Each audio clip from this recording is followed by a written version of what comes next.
നേരത്തെ ഇൻഫ്ലുവൻസ വൈറസിനെ കുറിച്ച് സംസാരിച്ചു.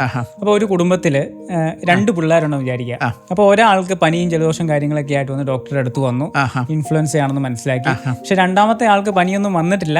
പക്ഷെ ഈ ആദ്യത്തെ രോഗം വന്ന ആളിൽ നിന്ന് രണ്ടാമത്തെ ആളിൽ നിന്ന് പകരാതിരിക്കാൻ സെയിം വീട്ടിലാണ് അവർ താമസിക്കുന്നത്, എന്തൊക്കെ ചെയ്യാൻ പറ്റും?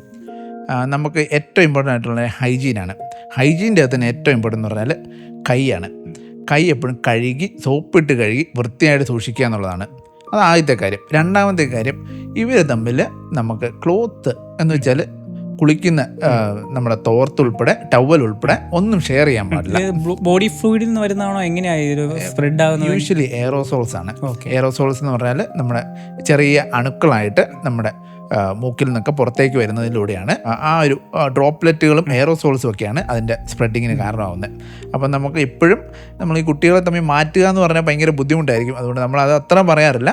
എന്നാലും കോണ്ടാക്റ്റ് കുറയ്ക്കുക, പറ്റുന്നത്ര കോണ്ടാക്റ്റ് കുറയ്ക്കുക. പിന്നെ ഒരേ ക്ലോത്ത് ഒരേ ക്ലോത്ത് തന്നെ രണ്ടുപേരും യൂസ് ചെയ്യാതിരിക്കുക. പിന്നെ ഹാൻഡ് ഹൈജീന്, രണ്ടുപേരും കൈ കഴുകി വൃത്തിയായിട്ട് സൂക്ഷിക്കണം. മാസ്ക് പറ്റുവാണെങ്കിൽ ഉപയോഗിക്കുക. ഈ ബുദ്ധിമുട്ടുള്ള കുട്ടി ഉപയോഗിക്കുകയാണെങ്കിൽ ഭയങ്കര നല്ലതായിരിക്കും. പക്ഷേ കുട്ടികളുടെ കാര്യത്തിൽ ഒന്നും നിർബന്ധമൊന്നുമില്ല. മാസ്ക് ഉപയോഗിക്കുക എന്ന് പറയുന്ന നിർബന്ധമല്ല. നമ്മളിവരെ സെപ്പറേറ്റ് ചെയ്യാന്ന് പറഞ്ഞാൽ അങ്ങനെ നിർബന്ധമൊന്നുമില്ല. നമുക്ക് ചെയ്യാവുന്ന കാര്യം കൈ കഴുകി വൃത്തിയായിട്ട് സൂക്ഷിക്കുക, ക്ലോത്ത് ഷെയർ ചെയ്യാതിരിക്കുക. അത്രയാണ് നിർബന്ധമായിട്ട് ചെയ്തിരിക്കേണ്ട കാര്യം.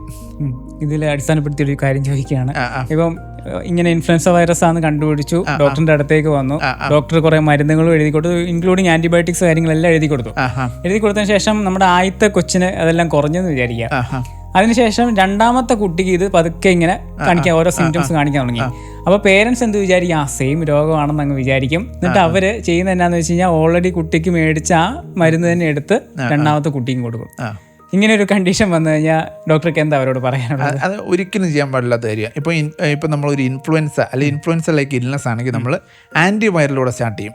അപ്പോൾ ആൻറ്റിവൈറലൊന്നും ഒരിക്കലും ഒരു ഡോക്ടറിൻ്റെ പ്രിസ്ക്രിപ്ഷൻ ഇല്ലാതെ ഒരിക്കലും പേരൻസ് കൊടുത്തു തുടങ്ങാൻ പാടില്ല. ഇപ്പം നമ്മൾ അത് കൊടുത്തു തുടങ്ങുന്നത് നമുക്ക് കുറച്ച് ഇൻഡിക്കേഷൻസ് ഉണ്ട്. അതെന്തെങ്കിലും ഉണ്ടെങ്കിൽ മാത്രമേ ഉള്ളൂ. നമ്മളൊരു ഹോം മാനേജ്മെൻറ്റിൽ ഇനീഷ്യലി ഒരു വൈറൽ ഇൽനെസ് ആണെങ്കിൽ നമ്മൾ ബേസിക് സപ്പോർട്ടീവ് മാനേജ്മെൻറ്റ് മാത്രമേ പറയുള്ളൂ. സപ്പോർട്ടീവ് എന്ന് വെച്ചാൽ പാരസ്റ്റമോൾ ഫോർ ഫീവർ അല്ലെങ്കിൽ എന്തെങ്കിലും വേദന ഉണ്ടെങ്കിൽ അതിന്, പിന്നെ നല്ലപോലെ വെള്ളം കുടിച്ച് ആഹാരം കഴിച്ച് റെസ്റ്റ് എടുക്കാനേ പറയുള്ളൂ. ബാക്കി പിന്നെ എന്തെങ്കിലും സിംറ്റമാറ്റിക് ആയിട്ടുള്ള ട്രീറ്റ്മെൻറ്റ്. ആൻറ്റിവൈറലൊക്കെ സ്റ്റാർട്ട് ചെയ്യാൻ നമുക്ക് കുറച്ച് നമ്മൾ കാറ്റഗറൈസ് ചെയ്ത് കാറ്റഗറി ബിയും സിയിലും ഒക്കെ ആണെങ്കിൽ തന്നെ നമ്മൾ സ്റ്റാർട്ട് ചെയ്യുള്ളൂ. അതൊക്കെ നമുക്ക് കുറച്ച് ഇൻഡിക്കേഷൻസ് ഉണ്ട്, അതൊക്കെ അനുസരിച്ച് സ്റ്റാർട്ട് ചെയ്യാനും പറ്റുള്ളൂ. പേരൻസ് അങ്ങനെ ചെയ്ത് ബുദ്ധിമുട്ടുണ്ടാക്കാൻ പാടില്ല. അതാണ് പറയാനുള്ളത്. ഇപ്പോഴത്തെ പേരൻസ് കൂടുതലും ഓൺലൈനിൽ നോക്കിയിട്ട് ഒക്കെയാണ് ട്രീറ്റ്മെന്റ് ചെയ്യുന്നത് അല്ലേ? എന്തെങ്കിലും രോഗത്തിന്റെ സിംറ്റംസ് കണ്ടാൽ തന്നെ ഓൺലൈനിൽ നോക്കും, അതിലെന്തൊക്കെയാണ് പറയുന്നത്, ചിലപ്പോൾ മരുന്നുകളുടെ കാര്യത്തെക്കുറിച്ചൊക്കെ ഇങ്ങനെ നോക്കും.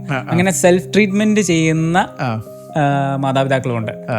അവർക്ക് കൊടുക്കാനുള്ളൊരു അത് ഒരിക്കലും ചെയ്യാൻ പാടില്ലാത്ത കാര്യമാണ്.